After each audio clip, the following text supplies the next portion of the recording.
आजच्या लेक्चरमध्ये आपल्याला 3x3 ऑर्डर डिटर्मिनंट इक्वेशन वरील प्रॉब्लेम्स जे आहेत ते करायचे आहेत.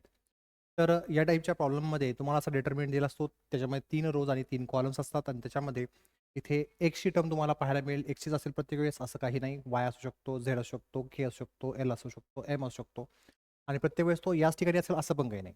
ठीक आहे, वेगवेगळ्या ठिकाणी कुठेही असू शकतो. इक्वल टू तुम्हाला 0 ही कंडिशन दिली असेल किंवा दुसरा कोणता नंबर दिला असू शकतो किंवा एखादा डिटर्मिनंट सुद्धा दिला असू शकतो. ठीक आहे, तर अशा टाईपचे जे डिटर्मिनंट आहेत ते 3x3 ऑर्डर डिटर्मिनंट आणि त्याच्यामध्ये एक्स किंवा कोणताही अल्फाबेट या ठिकाणी आहे किंवा एखादा सिम्बॉल असू शकतो. तर तसं जर असेल तर त्याला आपण म्हणतो इक्वेशन, डिटर्मिनंट इक्वेशन. ठीक आहे, हे लिहायची गरज नाही, फक्त लक्षात ठेवायचं आहे. आता यावेळेला आपण फर्स्ट क्वेश्चन जो आहे तो सॉल्व्ह करणार आहेत. तर इव्हॅल्युएट लिहा या ठिकाणी किंवा सॉल्व्ह लिहा आणि नंतर जे दिलेला क्वेश्चन आहे तो पुढे लिहून टाका.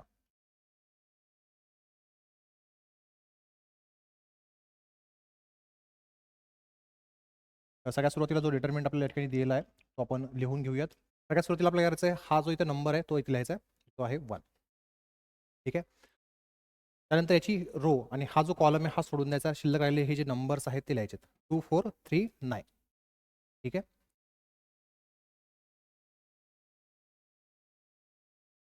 इथे मी नंबर लिहून टाकतो 2 4 3 9.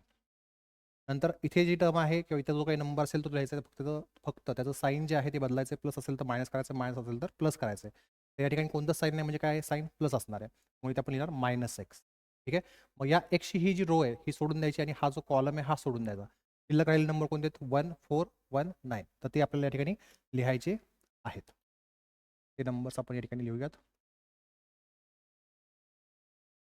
1 4 1 9 1 4 1 9. यानंतर ही जी टर्म आहे किंवा इथं जो काही नंबर असेल तो लिहायचा आपल्याला. तर सध्या एक्स स्क्वेअर आहे म्हणून आपण इथे लिहिणार एक्स स्क्वेअर प्लस एक्स. परत या एक्स स्क्वेअरची ही जी रो आहे ती आपल्याला सोडून द्यायची आणि हा जो कॉलम आहे हा सोडून द्यायचा. शिल्लक राहिलेले नंबर जे आहेत 1 2 1 3 ते आपल्याला या ठिकाणी लिहायचे आहेत. मग ते आपण या ठिकाणी आता लिहूयात 1 2 1 3 1 2 1 3 इक्वल टू. ठीक आहे, तर इथे एक्सची टर्म नसेल, फक्त नंबर असेल, तुम्हाला कसं सॉल्व्ह करायचं त्याच्याबद्दल तुम्हाला मी मागील लेक्चरमध्ये सांगितलं. एलसीवर डायरेक्ट कसं सॉल्व्ह आपण करू शकतो. आता राहिली या साईडला. या साईडला हा जो डिटर्मिनंट याला आपण डायरेक्ट सॉल्व्ह करू शकतो. आता काही या ठिकाणी 1 into 2 1 into 2 minus 1 into 2. 1 into 2 काय येईल 2 मायनसला मायनस 1 इंटू 2 2 म्हणजे याची व्हॅल्यू काय येते 0 येते. तर तुम्ही याला सेम जसं दिसतंय तसं कॅल्सीवर टाकूनही ही व्हॅल्यू कॅल्क्युलेट करू शकतात. ठीक आहे, इथपर्यंत कोणाला काही डाऊट असेल, मनामध्ये शंका असतील तर विचारू शकतात. आता पुढे, आता हा 1 जो आहे हा ॲज इट इज लिहिला in bracket 2 into 9 minus 3 into 4 minus x in bracket 1 into 9 1 into 4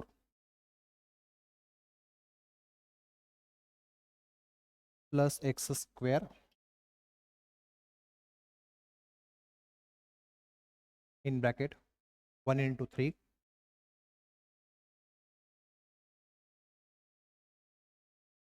minus 1 into 2 किंवा 2 into 1 इक्वल टू ही टर्म आहे, याची व्हॅल्यू आपण आता पाहिली होती 0 आली होती, ते आपण लिहून टाकणार 0 किंवा जो काही नंबर येईल तुम्हाला इथे लिहावा लागेल. इथे 0 आलं, आपण 0 लिहून टाकला. त्यानंतर हा 1. आता इथून एवढी स्टेप जी आहे तुम्ही कॅल्क्युलेट टाकू शकता आणि याची व्हॅल्यू काय ती कॅल्क्युलेट करू शकता डायरेक्ट. ठीक आहे, जसं दिसतं सेम जसं टाका ब्रॅकेट्स वगैरे आणि व्हॅल्यू कॅल्क्युलेट करा, काय तिथे सांगा मला. तर मी तुम्हाला कॅल्क्युलेट करून दाखवतो. 2 इंटू 9 होईल 18, 3 इंटू 4 12, 18 मायनस 12 6 व्हॅल्यू 6 इंटू 1 6, म्हणजे याची व्हॅल्यू आली 6. मी इथे लिहून टाकला 6. यानंतर इथून हा जो ब्रॅकेट आहे ह्या ब्रॅकेटला टाका कॅल्सीवर. 1 इंटू 9 9 येईल, मायनसला मायनस 1 इंटू 4 4 9 मायनस 4 व्हॅल्यू येईल किती 5. ठीक आहे, याला तुम्ही इथे टाकला, त्याची व्हॅल्यू काय येईल 5 येईल. 5 इंटू मायनस एक्स इंटू 5 या 5चं साईन काय कसं आहे प्लस आहे, plus into minus minus 5 into x 5x. त्यानंतर इथून एवढा ब्रॅकेट तुम्ही कॅल्सी टाकू शकतात. तुम्हाला मी डायरेक्ट सांगतो या ठिकाणी 1 इंटू 3 येईल, 2 इंटू 1 2, तर -2 3 - 2 काय व्हॅल्यू येईल 1 1 इंटू एक्स स्क्वेअर. ठीक आहे, म्हणून इथे आपण लिहिणार एक्स स्क्वेअर यानंतर plus X equal to value आहे 0. तुम्हाला मी मागील लेक्चरमध्ये सांगितलेलं आहे. तर इक्वेशन आलं काय करायचं, सगळ्यात पहिले एक्स स्क्वेअरची टर्म, नंतर एक्सची टर्म आणि नंतर नंबर लिहायचा असतो. म्हणून इथे आपण लिहिणार आता नेक्स्ट स्टेपमध्ये therefore x square minus 5x plus 6 equal to, याला आपल्याला सॉल्व करायचं आहे आणि याच्यानंतर आपल्याला 2 एक्सच्या व्हॅल्यूज ज्या आहेत त्या ठिकाणी मिळतील.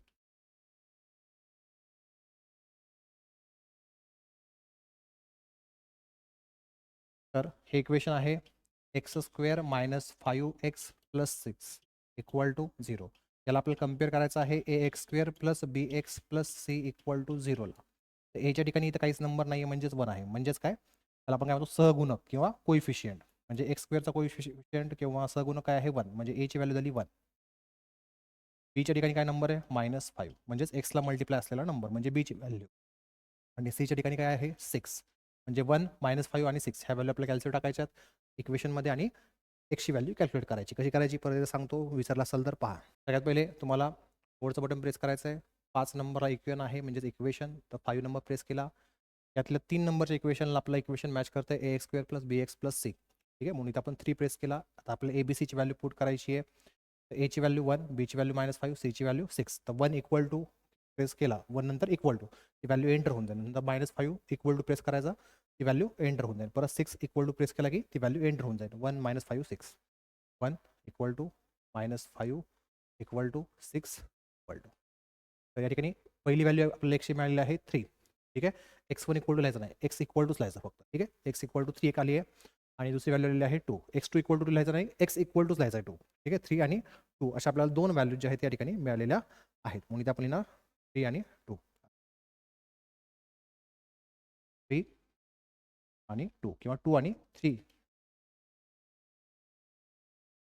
तर जर आपण ह्या एक्सच्या ठिकाणी तर 3 आणि इथं 3चा स्क्वेअर लिहिला म्हणजेच 9. ठीक आहे, तर शेवटला सॉल्व केल्यानंतर आपल्याला व्हॅल्यू काय मिळेल 0 मिळेल. किंवा इथे आपण एक्स आणि या एक्सच्या ठिकाणी जर समजा आपण 2 ठेवला, म्हणजे इथं होईल 2 आणि इथं होईल 2चा स्क्वेअर 4.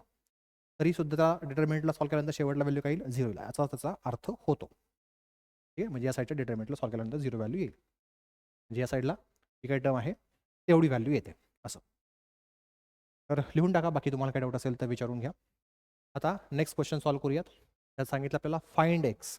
ठीक आहे, आणि त्यानंतर सांगितलं इफ, नंतर डिटर्मिनंट दिला 3/3 ऑर्डरचा इक्वल टू 0 दिलेला आहे. त्या प्रॉब्लेमसारखं सिमिलरली त्याला सॉल्व करायचं आहे. सगळ्यात पहिले आपल्याला जो डिटर्मिनंट या ठिकाणी दिलेला आहे तो आपण लिहून घेणार आहोत. आता या डिटर्मिनंटला सॉल्व करायचं आहे. काय करणार आपण, सगळ्यात पहिले इथे जी टर्म आहे किंवा जो नंबर आहे ते आपल्याला इथे लिहायचं आहे. सगळ्यात पहिले मग लिहिला एक्स, या एक्सची रो सोडून द्यायची आणि हा कॉलम सोडून, म्हणजे शिल्लक राहिला काय -2 1 -4 1. तर तो आपल्याला या ठिकाणी लिहायचा आहे. ते आपण लिहिणार -2 1, त्यानंतर -4 आणि 1.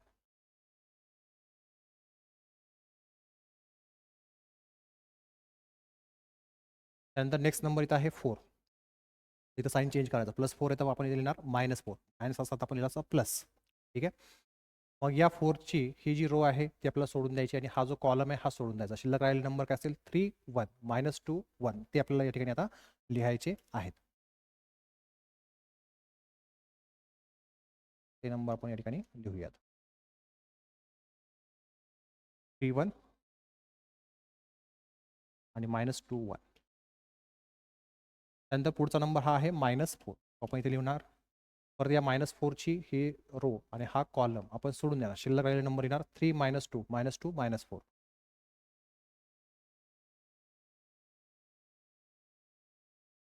मग इथे येईल पुढे 3 -2 -2 -4 इक्वल टू 0 कंडिशन आहे. त्यानंतर हा x as it is -2 into 1 -1 into -4 त्यानंतर -4, त्यानंतर 3 × 1 मायनस 1 × -2, त्यानंतर -4 इन ब्रॅकेट 3 × -4 मायनस -2 × -2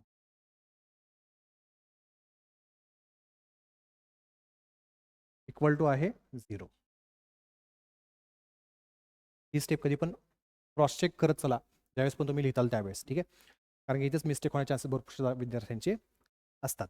इथून पुढे काय करायचं तुम्हाला सगळ्यात पहिले इथून एवढी जी स्टेप आहे ती कॅल्सीवर टाकायची. ही एक्सला मल्टिप्लाय म्हणून हा एवढा ब्रॅकेट सेपरेट सॉल्व करायचा तुम्हाला कॅल्सीवर.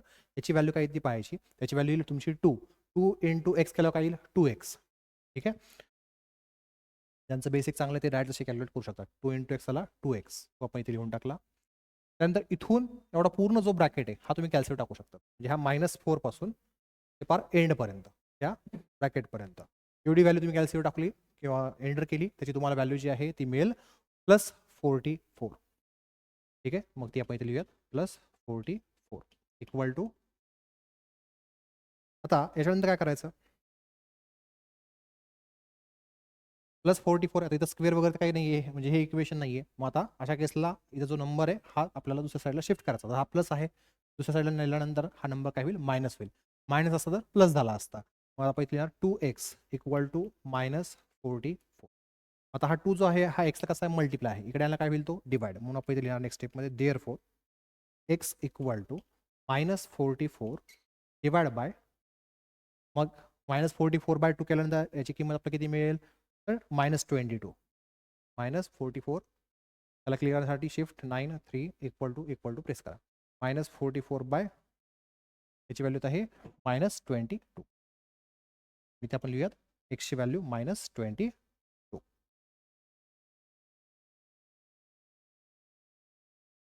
याला लिहून टाकायचं आहे. बाकी तुम्हाला काय डाऊट असतील तर मनामध्ये शंका असतील तुम्ही विचारू शकतात.